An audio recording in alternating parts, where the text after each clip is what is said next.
Hola, ¿qué tal, brevarios? Feliz jueves, jueves lluvioso, pero bueno, aquí estamos como cada jueves, aquí esperando compartir con ustedes pues un tema bien importante y precisamente hoy tenemos un tema del que es muy importante hablar, pero antes quiero presentarles, aparte de nuestra invitada, quiero saludar a mi compañera Araceli Pichardo. Hola, ¿qué tal, amigos? Buenas tardes. Sí, efectivamente, una tarde con mucha lluvia, pero aquí estamos con ustedes, como cada jueves. Hoy tenemos un tema bien interesante, hablaremos sobre lo que es el autismo y nos acompaña la Fundación Yuma, y nos hace favor de acompañar hoy su presidenta Sari. ¿Nos la presentas, por favor? Sí, precisamente nuestra invitada es Alejandra Arana, quien es presidenta de esta asociación civil que ya nos contaba detrás de cámaras, que pues es una iniciativa que ya estaba, pero que después ustedes decidieron darle continuidad, pero todos esos detalles nos gustaría que nos los contaras. Bienvenida, claro, presidenta. Que sí, muchas gracias por la invitación y pues siempre es un gusto cuando nos invitan a cualquier medio poder aprovecharlo para dar más difusión a esta situación del autismo y pues agradecemos mucho el interés.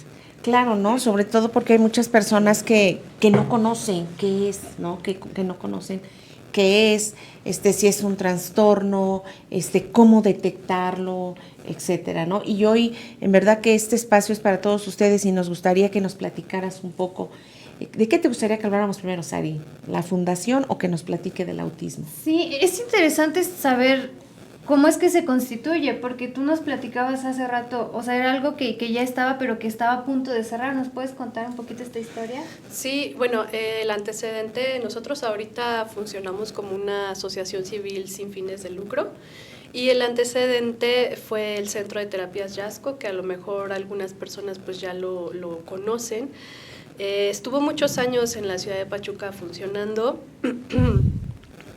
Fueron más o menos unos 8 años, 9 años los que yo estuve ahí también como terapeuta.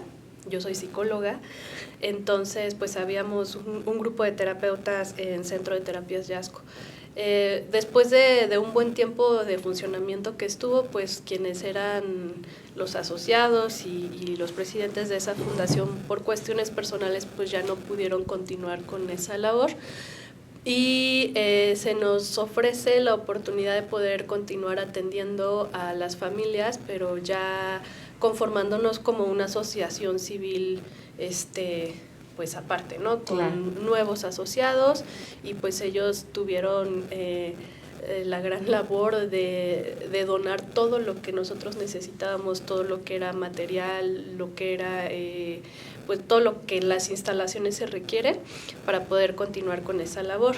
Nosotros empezamos ya como Yuma Autismo y Neurodesarrollo Asociación Civil en el 2020 y pues ahí se nos atraviesa la pandemia. Ay, qué difícil, ¿no? Fue muy complicado para poder tener como toda la tramitología para funcionar como asociación civil y nos llevó 2 años. Nos llevó 2 años estar completamente en forma en cuanto a pues lo que se pide, regulaciones y todo, y pues afortunadamente ahorita ya tenemos este estatus de fundación civil sin fines de lucro. Qué bueno. Yuma, ¿por qué el nombre? ¿Qué es Yuma? En realidad es un nombre que se le había puesto antes de que conformáramos como asociación civil, pero no tenía la parte de autismo y neurodesarrollo.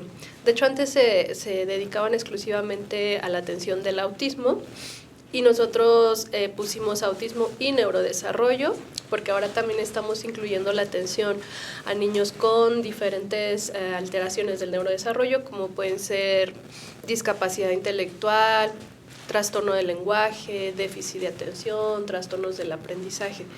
Entonces, ahora estamos siendo como un poco más incluyentes en esta parte, y Yuma es el nombre que le había designado quien estaba de director anteriormente, y solamente sé que es un acrónimo. Y esta persona, que es un psicólogo de quien también yo aprendí muchísimo, siempre tenía como esta parte de formar acrónimos para las cosas, le gustaba mucho. Entonces, alguna vez le llegamos a preguntar y solamente nos dijo que tenía que ver con el nombre de personas que eran significativas para él en cuanto a su historia como psicólogo. Y bueno, él es familiar de una persona con autismo también, se relacionó con muchas personas con autismo y pues son como las iniciales de algunas personas bien. significativas para él. Así Muy es. bien. Cuando hablamos de esta asociación sabemos que pues una asociación te respalda en cuanto a tener cierto orden tanto gubernamental y como que es algo serio. Ahora, ustedes se enfocan en autismo y neurodesarrollo, pero nosotros no tenemos esa cultura de saber qué es el autismo, cómo se identifica. ¿Nos puedes platicar un poquito acerca de ello? Sí, claro que sí. Bueno, el autismo es uno de varios trastornos del neurodesarrollo que actualmente tenemos esa clasificación o se engloban dentro de esa clasificación, que son los trastornos del neurodesarrollo. El autismo y los otros trastornos del neurodesarrollo son condiciones que se dan porque en el proceso de maduración del sistema nervioso central, que es el cerebro, ¿no? En el proceso de maduración de se van dando alteraciones que no permiten que ese desarrollo lleve su curso normal. Por eso es que se le llama trastorno. No lleva un curso normal esperado. Es como de ese caminito que tú, en vez de irse derechito, se empieza como a ir a desviar y pues eso va provocando diferentes alteraciones en el funcionamiento de la personita, ¿no? Entonces los niños empiezan a manifestar alteraciones conductuales, del lenguaje, del pensamiento. Entonces, bueno, el autismo es importante saber que, por la definición que yo ya estoy dando, es una condición neurológica que surge desde el periodo de gestación, ¿no? Desde el periodo de gestación el cerebro ya se empieza a formar.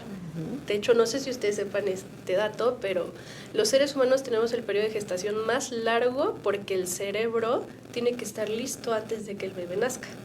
Entonces, eso es lo que hace que tengamos un periodo tan largo. Entonces, el desarrollo neurológico es una cosa, bueno, bien interesante y bien apasionante para mí de estudiar, pero cuando empieza a haber un desarrollo desviado es cuando empieza a surgir el autismo. Y el autismo se ha encontrado en diferentes estudios que tiene que ver con la forma en que las neuronas conectan y transmiten la información entre ellas y también cómo forman esas redes, que se llaman redes neuronales, para poder transmitir esa información entre diferentes como zonas del cerebro, ¿no? Entonces, de ahí que la persona con autismo es una persona que decimos está dentro del espectro. Es decir, hay una gama muy amplia, muy variable de cómo esa alteración de interacción entre neuronas genera los síntomas que para nosotros son los visibles. Es decir, hay niños que a lo mejor no hablan nada, son preverbales, o hay niños que hablan muchísimo, ¿no? Es decir, no en todo se manifiesta de igual manera. Así es, no en todo se manifiesta de igual manera. Los síntomas varían muchísimo. Hay algunos chicos que a lo mejor tienen habilidades sociales, hay algunos que a lo mejor no las tienen para nada, hay algunos que a lo mejor cursan con discapacidad intelectual, hay algunos chicos que pueden tener inteligencia normal o habrá otros que ya más bien caigan como en la parte de la genialidad, ¿no? Sí. Entonces es un espectro muy amplio porque cada cerebro, por esa alteración que hay en cómo se interactúa en sus células, que son las neuronas, van generando un perfil muy individual, muy específico de síntomas. Entonces se puede decir que cada persona con autismo tiene un tipo de autismo único. Hay ciertos mitos en cuanto al autismo, ¿no? Y a veces intentamos clasificar, o definirlo. Viene a mi mente que sale la serie de Big Bang Theory, ¿no? Entonces asociamos a que Sheldon es autista y entonces ellos tienen esa característica, ¿no? Que son asociales, que son demasiado inteligentes, pero es importante lo que tú decías, no todos presentan como pues las mismas variaciones. Ahora, nos decías, tratan terapia del lenguaje. ¿Qué es la terapia del lenguaje? Todos, por ejemplo, a pesar de que hay muchas diferencias en el nivel, en la intensidad o en la forma en la que se manifiestan las alteraciones, comparten algunas. Unas de ellas son como los problemas del lenguaje, que pueden ir desde poder articular palabras, ¿no? Desde usar la voz para comunicar, hasta puedo hablar y todo, pero a lo mejor no soy capaz de expresarme con coherencia para que se entienda lo que quiero transmitir, o no puedo comprender apropiadamente lo que me están hablando, o hablo mucho y muy coherente, pero nada más en ciertos temas, y no puedo establecer una conversación recíproca con personas. Entonces, por ejemplo, la terapia del lenguaje, que es una de las que más se recomiendan para esta condición, es una licenciatura, de hecho. El terapeuta del lenguaje es un licenciado, así como un psicólogo. Ajá. Y se especializa como en ir desarrollando estas dificultades del lenguaje o en ir trabajando con estas alteraciones para que la persona pueda tener una mejor comunicación verbal. ¿A qué edad podemos los padres detectar el autismo? ¿O qué tienen que hacer los padres para saber si el niño es autista? Sí, bueno, la edad promedio de diagnóstico está entre los 3 y los 6 años. ¿3 o sea, y 6? Entre los 3 y los 6 añitos. Cuando se empieza a desarrollar el lenguaje, ¿no? Exactamente. ¿Es una de las primeras características que se marcan? Sí, una de las primeras cosas que los papás detectan y por las que asisten a consulta es porque ven que los niños van retrasados en su lenguaje o no han adquirido la suficiente cantidad de palabras o no me están entendiendo cuando yo les hablo. Entonces hay falta de comunicación social. Entonces esa es una, ¿no?, que podemos ir detectando. Ahorita la edad de diagnóstico ya puede ser más temprano, pero sí depende mucho ahí como más del ojo clínico. ¿Por qué? ¿Por qué ahora es más temprano? Porque ya hubo estudios que vieron desde qué edades empiezan a manifestar alteraciones y empiezan más o menos desde los 9 meses, que es el bebé a los 9 meses ya te sigue la mirada, ya responde a la sonrisa social, de hecho desde antes, desde los 3 meses, pero todavía es una cuestión que se puede, como que varía mucho. El desarrollo en bebitos puede variar mucho de un niño a otro por muchas como cuestiones, pero si a los 9 meses ya no ha aparecido, no se ha logrado concretar esto de la sonrisa social, el levantar los bracitos para que me cargues, el a lo mejor hacer algunos juegos recíprocos, el ya empezar a seguir o comprender algunas indicaciones o algunas palabras, y el que también pues entre los 9 meses y el año un niño ya va en la parte de gatear, pararse, caminar. Entonces, si alguna de esas áreas va en retraso, es un foquito rojo, ¿no? Porque a lo mejor sí va desarrollando el lenguaje, pero no juega o no interactúa, ¿no? O ya empezamos a ver desde que se brincó el gateo y se paró y luego empezó a correr en vez de caminar, de ir poquito a poquito. De repente el desarrollo no siempre es que falte algo, sino que también aparecen cosas que parece como que se saltaran fases. Muchos niños, hay estudios que han identificado que niños que desarrollan síndrome de Asperger no hablaron hasta los 3, 4 años, pero una vez que hablaron, o sea, empezaron a hablar como si fueran adultitos porque empezaron a usar palabras como muy, muy técnicas, ¿no? Sí. Muy, que no son de niño. Entonces, es como que esa, donde tú ves, no lleva un desarrollo como típico de los niños. Muchos papás no se percatan porque no tienen mucho conocimiento sobre el desarrollo infantil, sí, o porque no tienen otros hijos, no hay hermanitos con los cuales comparar, oye, es que a esta edad ya hacía esto y no lo está haciendo. Creo que los papás que más se percatan rápido son los que ven, que no van igual que los hermanos. Exacto. Y de ahí empiezan como a decirte, a pensar, ¿no? Algo pasa.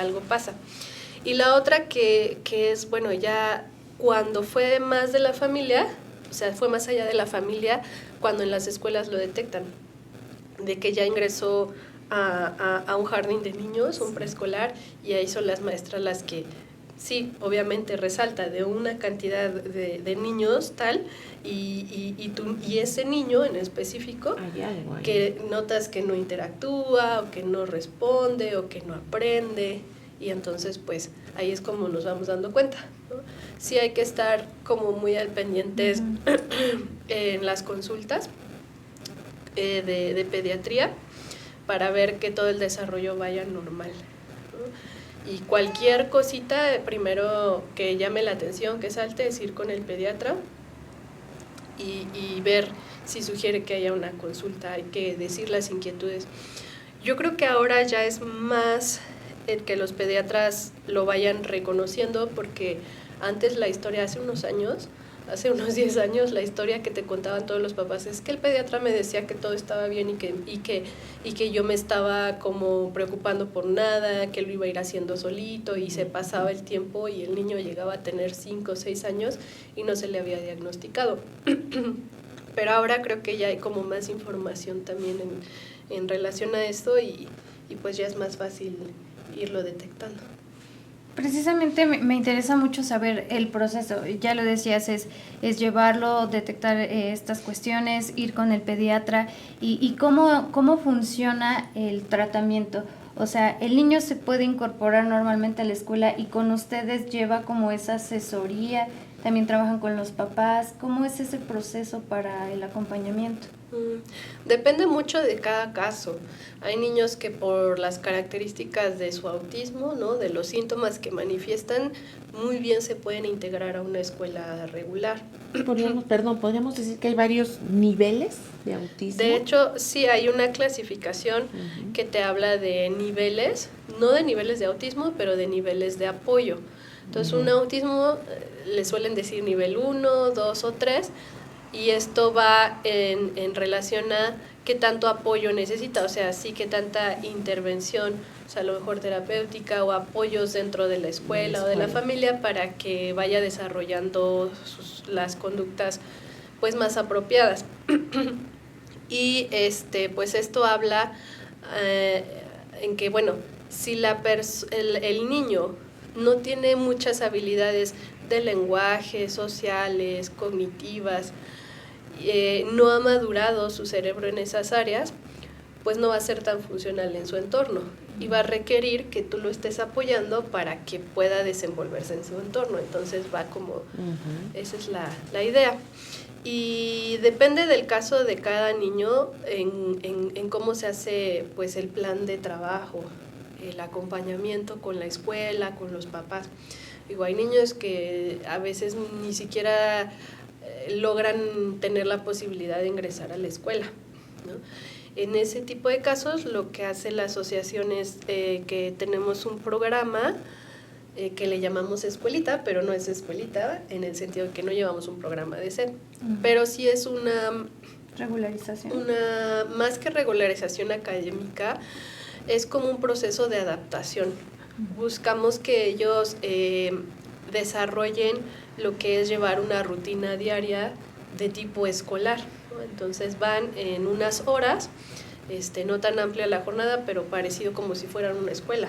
Hacen actividades con materiales, actividades escolares, se les va enseñando en todo ese esquema que vayan teniendo como más comunicación, participación, que tengan tolerancia a estar sentados y trabajar, ¿no? Porque es complicado, es ¿no? complicado. Son niños que no aguantan estar mucho tiempo en un lugar, ¿no? Sí, se levantan y corren. O a veces los materiales, si no los quieren, te los avientan porque no los quieren utilizar, o tienen sensibilidad sensorial y no trabajan con ellos. Entonces, si tú metes a ese niño en una escuela, lo que va a pasar es que pues va a generar como muchas situaciones problemáticas que a veces la escuela pues no va a poder abordar. Entonces, lo que hacemos es prepararlos como para que puedan después ingresar a una escuela. Hoy ya hay mucha información sobre el autismo, ¿no? Hay mucha información pero a mí algo lo que me llama mucho la atención es que en las escuelas, los niños sufren en las escuelas a veces, porque no hay el personal capacitado para poderlos tratar, para poder trabajar con ellos, ¿verdad? En ese aspecto, en nuestro país sí nos hace falta esta parte, aunque se habla de la inclusión en las escuelas, pero el autismo, yo he escuchado muchos padres de familia que dicen, híjole, es que es bien difícil que me lo reciban en la escuela. No hay el personal para que me puedan apoyar, porque es un acompañamiento esto, ¿no? La terapia, los papás y la escuela. Así es. Y en general en México falta mucho como para poder lograr una inclusión educativa. O sea, si vemos en otro tipo de discapacidades pasa similar. Es difícil que las escuelas los quieran aceptar porque a veces no tienen los conocimientos para atenderlo. Y pues carecen de oportunidades, ¿no? Lo que pasa con el autismo es que yo creo que ya hay demasiados diagnósticos, ya hay demasiada gente. Hay mucho Fíjate autismo. que en la última década ha aumentado 4 veces. O sea, se ha cuatriplicado la cantidad de niños diagnosticados con autismo en lo que va de la última década. Hay 4 veces más niños con autismo que hace 10 años. Mucho. Sí, es muchísimo. Entonces ya eso va generando un problema y una demanda que no se puede solventar en las escuelas. Porque antes todo lo que era diferentes discapacidades o condiciones de necesidades educativas especiales se llevaban o se concentraban en otros espacios, como era el CAMP, o algunas escuelas tenían aulas de educación especial y ahí concentraban a todos los niños. Pero a partir de que empieza a crecer mucho esa población, pues también se modifica sus criterios para este tipo de atención. Y ahora es obligatorio que todas las aulas sean inclusivas y que todas las escuelas reciban cualquier discapacidad. Y pues ahí entra el autismo, ¿no? Pero entonces estamos hablando de que ya no son aulas especializadas para los niños, sino ya tienen que estar en un aula que es general y que el maestro debe de ir desarrollando esas habilidades para atender específicamente al chico que tiene. Entonces, si tú te pones en los zapatos del maestro, un año, un ciclo escolar te va a tocar a lo mejor un niño con TDA, otro te va a tocar un niño con autismo, otro te va a tocar un niño con discapacidad visual. Entonces, ahorita es complicado porque las escuelas realmente tienen que prepararse para eso, ¿no? Y yo creo que quizá no se han dado los recursos para que ellos se capaciten. Es algo que tiene que gestionar la propia escuela para cumplir con lo que te está pidiendo CEP. Y CEP lo plantea que, de hecho, desde el modelo educativo pasado, cómo llegar a ser una escuela inclusiva. Entonces decía que es un proceso de años, que hay escuelas que lo van a lograr muy rápido, que hay escuelas que lo van a lograr muy lento, porque hay escuelas que tienen más recursos que otras, porque tienen la capacidad a lo mejor de pagar capacitaciones o de hacer modificaciones en el entorno o de hacer modificaciones en su gestión administrativa para que esto se dé. Pero en general sí hay todavía, como vamos a pasitos muy lentos, ¿no? Sí. Hay mucha resistencia. Pasos lentos y esto avanza. Y esto sigue, entonces sí, no se está pudiendo con la demanda que hay de atención. Así es. Precisamente me gustaría saber cómo es el acompañamiento también con los padres, porque hace 2 semanas me tocó entrevistar a una chica, bueno, ya era una adolescente, que es autista y que le invitaron a participar en una película. Entonces, cuando pasa conmigo a la cámara estaba muy ansiosa, estaba insegura, o sea, no quería, y la mamá pellizcándole, como pasa. Y me dice, perdón, es que ella no es normal. Ella es especial, es así, y ella no te entiende, y como la señora muy tensa, ¿no? Ellos perciben esa intolerancia, ellos cómo toman. Sí, esto? sí perciben, de hecho perciben todo, y de hecho perciben más que la mayoría de personas, y que es una de las razones por las cuales se aíslan, se retiran o como que se encierran en sí mismos, porque el entorno es demasiado intenso para ellos, se saturan de estímulos, son muy perceptivos. Entonces, lo que hacen es como que se cierran en sí mismos y están así como no teniendo que interactuar tanto con lo de afuera. Pero sí se dan cuenta de esas cosas. Definitivamente, en mi experiencia y cuando he abordado con algunos pacientes como este tipo de cuestiones, sí son muy conscientes del rechazo social. Sí son muy conscientes de, es que yo no soy igual que los demás, o los demás no me entienden, o es que yo no tengo amigos como los demás, ¿no? Sí se dan cuenta, pero no saben qué hacer con eso. No tienen como los recursos para pues hacer algo, cambiar o no lo sé. Pero sí se dan cuenta. ¿Qué pasa, por ejemplo, con los niños? En tu experiencia, ¿has tenido pacientes que ya se les ha detectado adultos? Sí, de hecho, tengo ya bastantes personas que he diagnosticado en edad adulta. Generalmente vamos a estar hablando del autismo nivel 1, que son personas que han pasado desapercibidas durante toda su vida porque no tuvieron problemas de lenguaje, sus dificultades motrices no eran tan severas, sus problemas de conducta, esta parte como de la conducta repetitiva, las alteraciones a la anticipación, esto de que se ponen nerviosos, todas esas dificultades las supieron como disimular para que no se notaran tanto. Algunas cosas quizá las aprendieron a controlar, pero como son personas que generalmente tienen una buena inteligencia, han usado esa inteligencia para como disimular esas diferencias en su funcionamiento neurológico, entonces pasaron desapercibidos. Y sí llega a ser bastante común que se diagnostique y personas cuando tú les adultas. dices que son autistas, ¿cuál es su respuesta de ellos? Mi experiencia es que por lo general lo perciben como algo positivo porque el diagnóstico les permite explicar diferentes aspectos de su vida.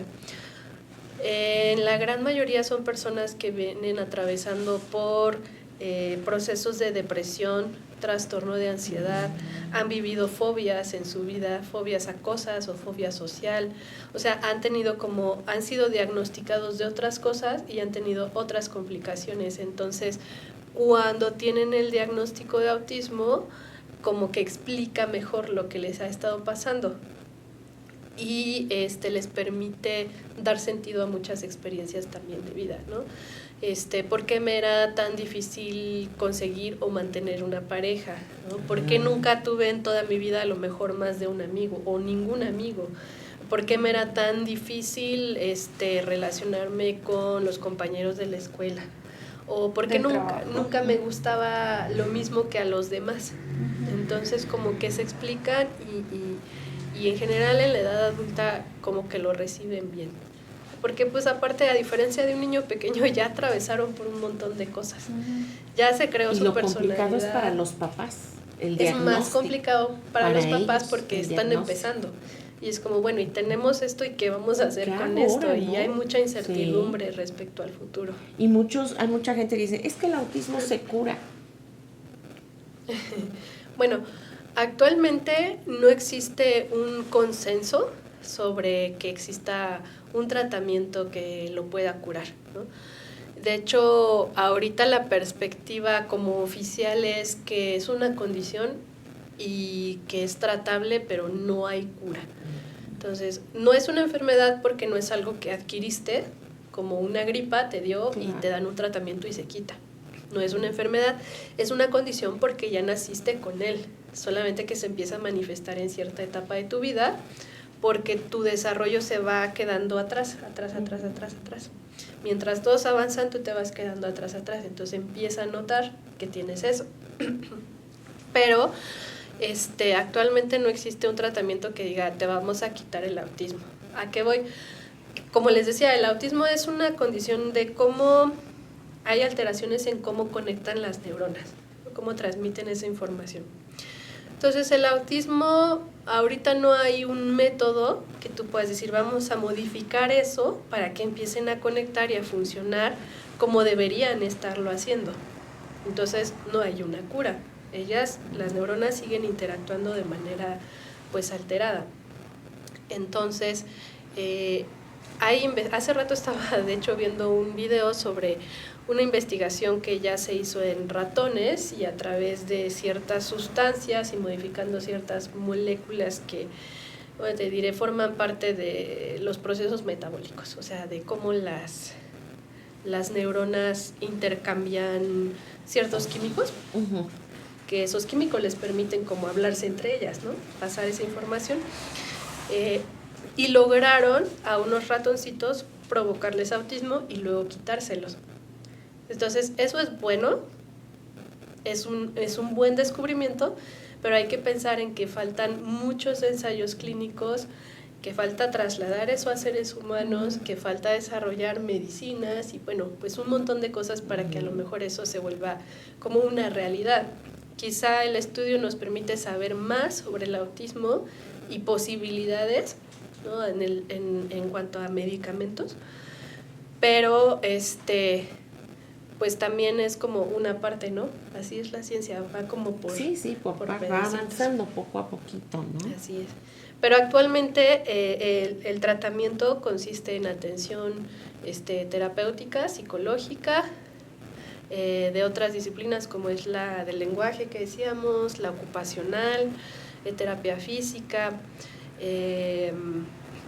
terapia en neurorehabilitación, y terapia médica, o sea, sí, hay algunos que se tienen que medicar, ¿no? Sí, algunos niños. Sí, de repente estas alteraciones que les digo de estos químicos son tan fuertes que ponen a los niños muy agitados o los ponen muy irritantes o tienen problemas para dormir, ¿no? O tienen problemas como emocionales o hiperactivos. Sí. Entonces, ahorita se utiliza mucho el medicamento, diferentes tipos de medicamentos psiquiátricos para cómo ir controlando eso.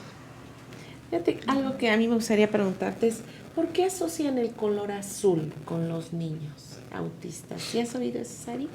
Y he escuchado que las mamás dicen, soy mamá azul. Ellas dicen, soy mamá azul. Sí, la verdad no sé en qué año fue que surgió como que esa iniciativa, pero, o sea, históricamente las personas que tienen autismo, no las personas que tienen autismo, sino las familias de personas con autismo, empiezan como a reunirse y hablar de la situación. Porque vamos a pensar, hace unos 20 años no había formas de atender el autismo, no se sabía. Yo creo que ni se sabía que existía.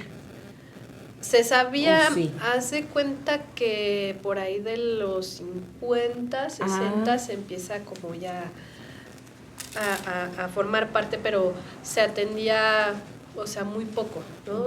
Te lo diagnosticaba algún psiquiatra y te decía que pues el niño no iba a poder hacer nada. Y ya, ¿no? Y párale de contar. Sí, ¿no? Y hoy hay terapias que les permiten a ellos aprender a vivir con esta condición. Sí, mucha de la atención es psicoeducativa. Es terapia psicológica, pero no para que el niño cambie y sea más tranquilo, sino para que aprendan ellos a gestionar estas dificultades emocionales, esta ansiedad ante el entorno, que vayan aprendiendo a tener como procesos de pensamiento que sean más funcionales para ellos. Entonces, pero te decía, estas familias se empiezan a juntar y buscan como algo que los identifique, y escogieron el color azul. No recuerdo bien por qué motivo, pero escogieron el color azul. Es como, por ejemplo, las personas que tienen cáncer de mama, que se identifican, no me acuerdo si es morado o rosa, que se ponen como un listoncito, ¿no? Ujú. Entonces, pues, así como diferentes condiciones las identifican por un color, pues eso es una forma de manifestar que como que somos parte de esta comunidad. Esta comunidad, ¿no? Y hace rato nos hablabas del equipo que forma parte de Yuma. ¿Cuáles son las áreas que se van tratando, los tiempos que se van asignando a cada paciente y cómo es que lo van llevando? Sí, mira, cuando viene una persona, lo primero que hay que hacer es revisar que el diagnóstico tenga toda la información que se necesita. Porque un diagnóstico debe de contar con de qué nivel estamos hablando, 1, 2 o 3. ¿Eso no lo hacen ustedes? Sí lo hacemos. Okay. Nosotros en la tarde tenemos consultas. Lo que les platicaba de la escuelita es en la mañana y en la tarde son terapias individuales.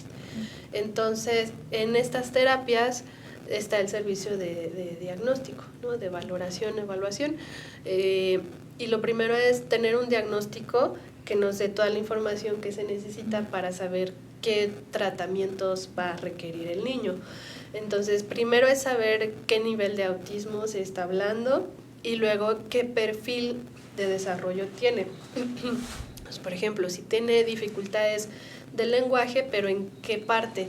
A lo mejor entiende bien las cosas, pero no las puede expresar, o a lo mejor no las entiende muy bien, ¿no? Entonces, se tiene que hacer un estudio como amplio para ver cómo está en cada una de las áreas. Nosotros trabajamos lo que son el área primero de desarrollo sensorio-motor, es decir, qué alteraciones del desarrollo en el área motora y de los sentidos sensorial puede haber. Luego viene la parte también de la cognición, ¿no? El desarrollo cognitivo o intelectual. La parte de la comunicación que incluye como el lenguaje y la comunicación no verbal, que es por ejemplo todo esto de las señas y comunicarse con el cuerpo. Porque tampoco, o sea, también hay alteraciones en esa parte. Lenguaje, comunicación, también en la parte pues de aprendizaje. Dependiendo de la edad, si tienen como dificultades para alguna habilidad de aprendizaje escolar, ¿no?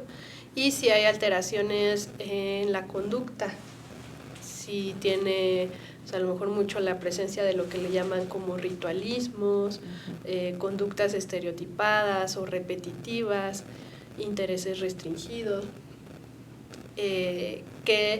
todo eso genera conductas que les impiden adaptarse porque no hay flexibilidad. Porque, o sea, a lo mejor cualquier cosa sorpresiva que suceda me puede alterar. Entonces hay problemas conductuales. Claro.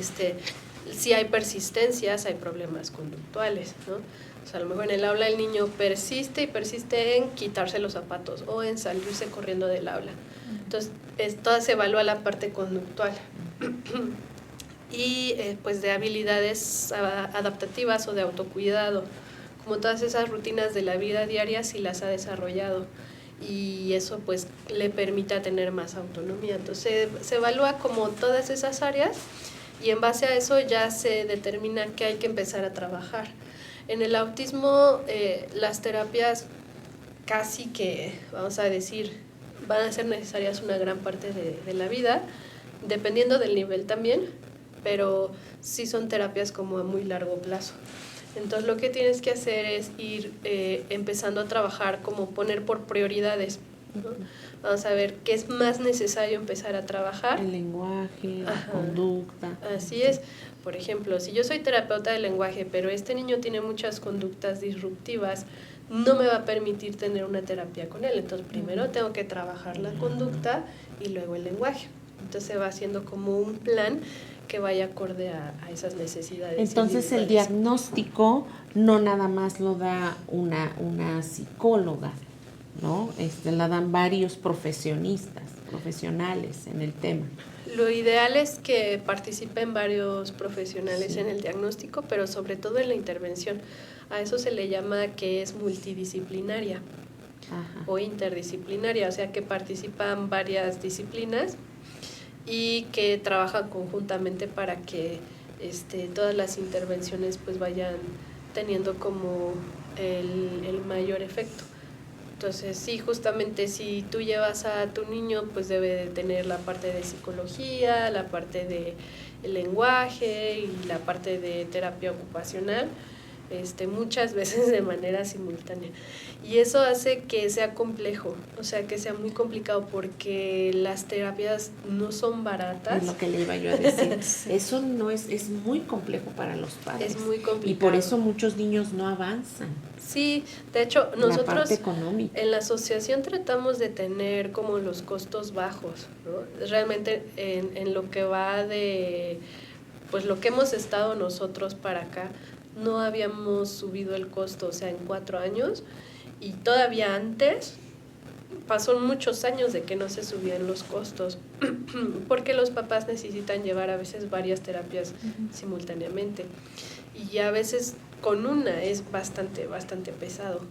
Entonces, de repente sí se necesita un poco más, como sería benéfico, ¿no? Que hubiera más apoyo social. Claro, en esa claro. parte. Que la sociedad seamos un poco más conscientes, más participativos con ustedes, ¿no? Porque al final de cuentas están ayudando a resolver una necesidad que tiene la sociedad, ¿no? Y los niños. Y fíjate que algo que me gustó mucho, que te quiero agradecer, que nos hicieron favor de acompañarnos en la universidad y platicar con los jóvenes sobre este tema tan interesante para concientizarlos un poco y sensibilizarlos ante esto, ¿no? Porque muchas veces ellos no saben si el compañero de al lado a lo mejor es autista.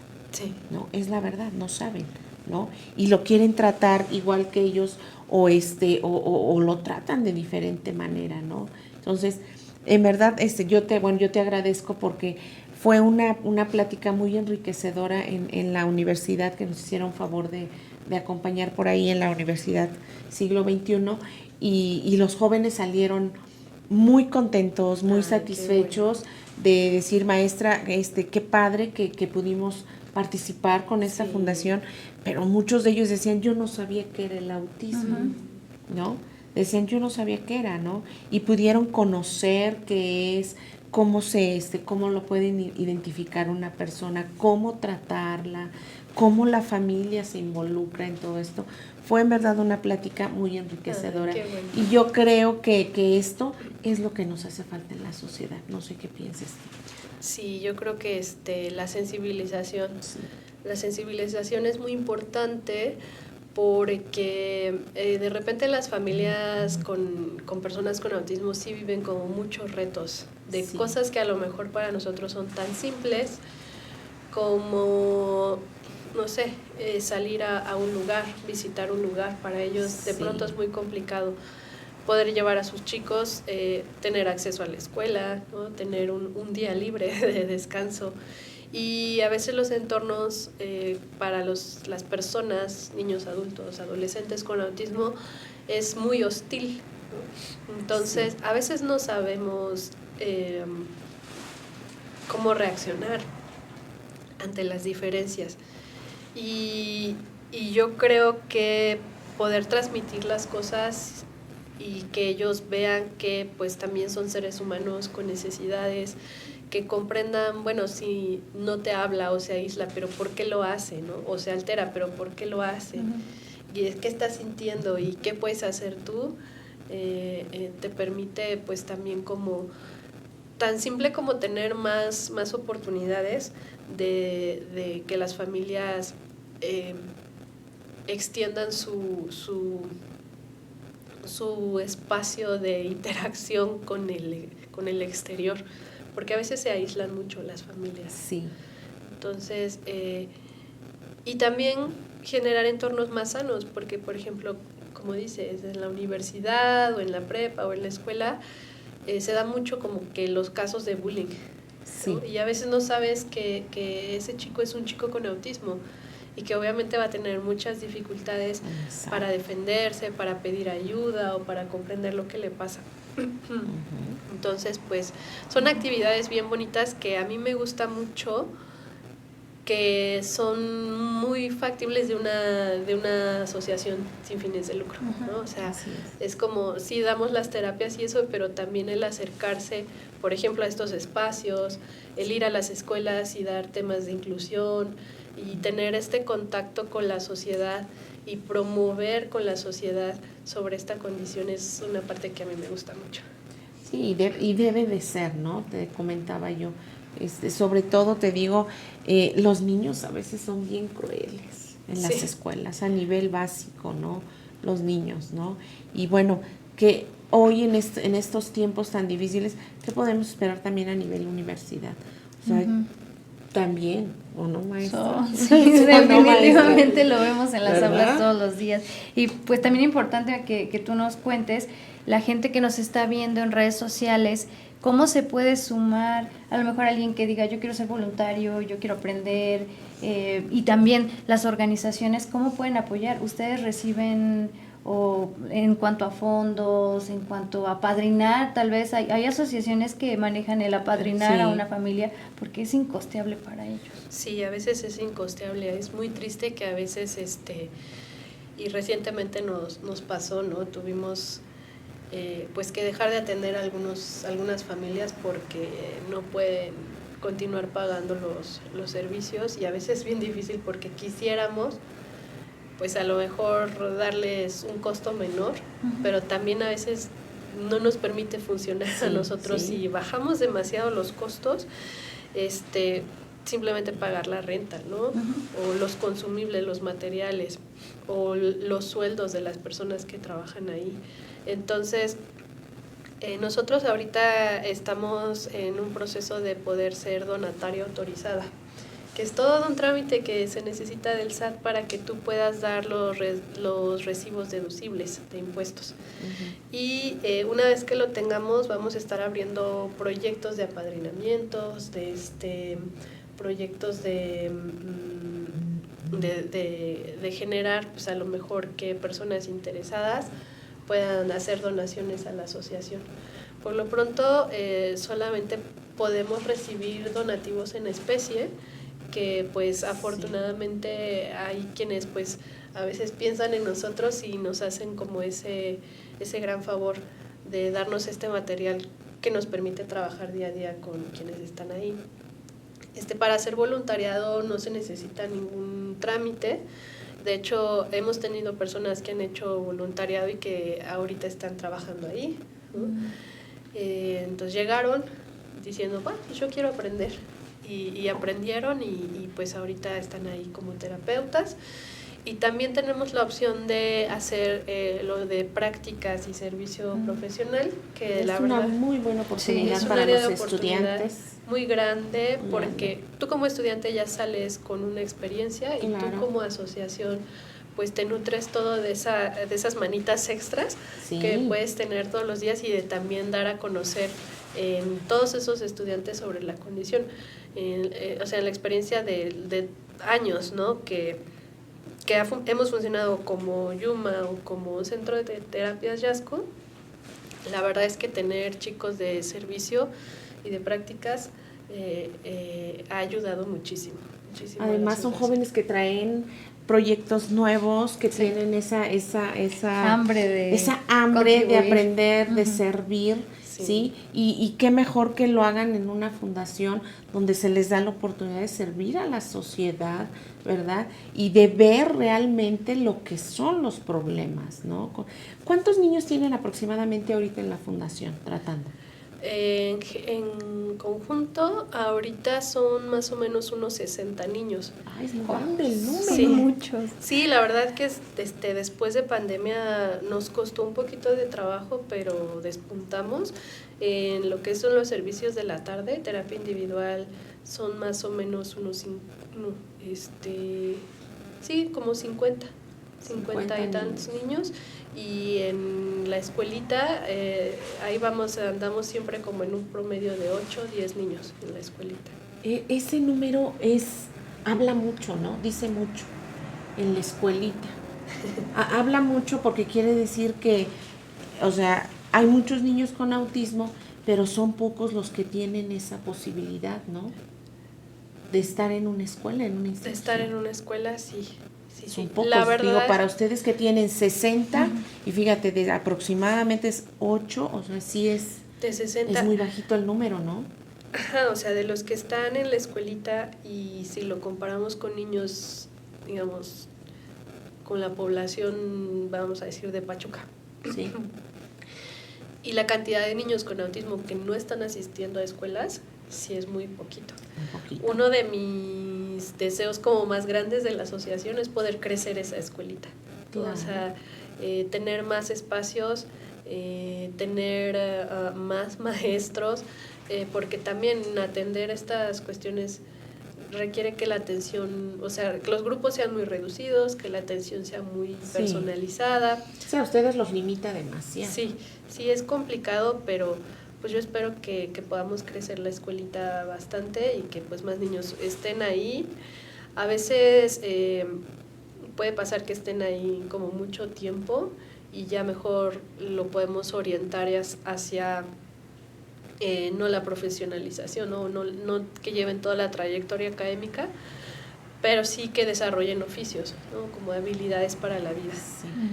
Y en ocasiones sí hemos tenido casos donde pues, se han reincorporado a las escuelas. Sí hay niños, ¿verdad? Sí hay profesionales con autismo, ¿no? Sí, Sí de se hecho llegan yo a dar. conozco bastantes. Sí se llegan a dar. Nosotros tenemos un caso, ¿verdad? En la universidad. Sí. Un chico. Y trabaja bien. Claro, le gusta trabajar solo. Sí. Le gusta, sí, tiene esa característica. Yo lo he observado, le gusta trabajar solo. Exacto. Pero trabaja. Y ya ha llegado a hacer trabajos mejor a veces que cuando los pones a trabajar en equipo. Sí. Me ha tocado a mí. Mira, yo conozco abogados, comunicólogos, informáticos, sociólogos, estudiantes de matemáticas, de física, o sea, mucho, ¿no? Sí. Creo que a mí me sorprende últimamente el primer pacientito con el que yo trabajé, que fui más bien su maestra sombra, ahorita está cursando la preparatoria, ¿no? Y es un chico que no desarrolló el lenguaje, o sea, él es no verbal. Y me sorprendió muchísimo saber pues que ingresó a la preparatoria y me dio muchísimo gusto porque de pronto son cosas que muchas familias dejan de soñar, ¿no? Sí. No, mi hijo pues como no habla no va a poder No ir va a la a poder. escuela. Entonces es importante es. como esa parte saber, reconocer que tienen todo el potencial. ¿Y dónde se ubican? ¿En dónde están sus instalaciones? Ahorita estamos en lo que es la colonia San Cayetano. Bien cerca. Sí, súper cerquita de aquí. ¿Cómo nos pueden encontrar en redes sociales? Para la gente que nos está viendo, que quisiera ser parte de esta fundación, que quisieran participar con ustedes o que quisieran acercarse para alguna terapia, algún diagnóstico. ¿Cómo los pueden encontrar? Sí, estamos en Facebook como Yuma Autismo y Neurodesarrollo. Y voy a dejarles también lo que es el número, para que en ese número es el contacto directamente para hacer citas o pedir información, que es el 771-183-4010. Muy bien. Y pues finalmente un mensaje para las personas que nos están viendo y que puedan, si fuera un mensaje de sensibilización acerca de este tema, pues ¿tú qué les dirías? Pues yo les compartiría mi aprendizaje personal, que es que sí son personas con una condición que tienen muchos desafíos, pero que gran parte de esos desafíos son del contexto, o sea, de que a nosotros nos cuesta trabajo creer en ellos y en sus capacidades, porque son personas muy capaces, son muy capaces de aprender y de evolucionar dentro de su mismo condición. Entonces, yo lo que les transmitiría como a la sociedad en general es que aprendamos a creer en ellos. Claro, ¿no? Que les demos la oportunidad, Les demos la oportunidad. sobre todo, ¿no? Que se les dé la oportunidad, que seamos más inclusivos y sobre todo a las familias, a los padres de familia, que no se cansen con ellos. Porque hay padres que se cansan, hay padres que desesperan Sí. ante esto, ¿verdad? ¿Les dan terapia a Y los papás? abandonan. ¿También? Sí, hay terapia a los papás. Hace no mucho estuvimos llevando lo que era un grupo de papás, un grupo psicoeducativo y terapéutico para papás. Y también se dan sesiones con papás de manera como aparte. Entonces, sí es una parte muy importante de atender. Súper, ¿no? Yo creo que es súper importante eso, ¿no?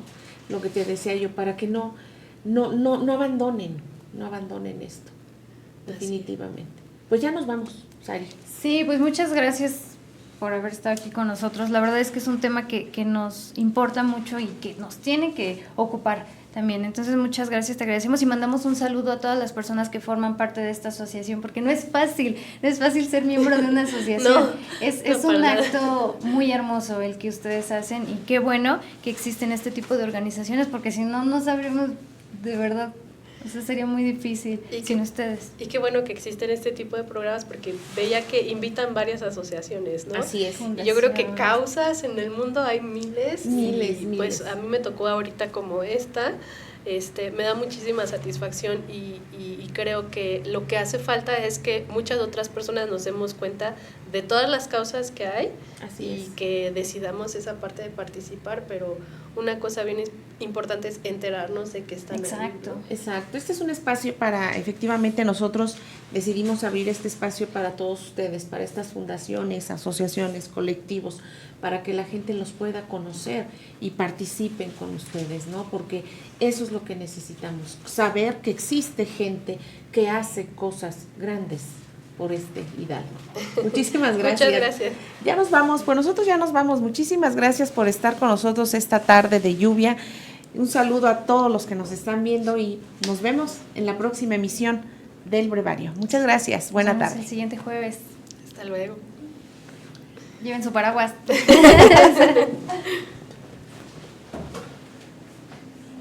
La verdad.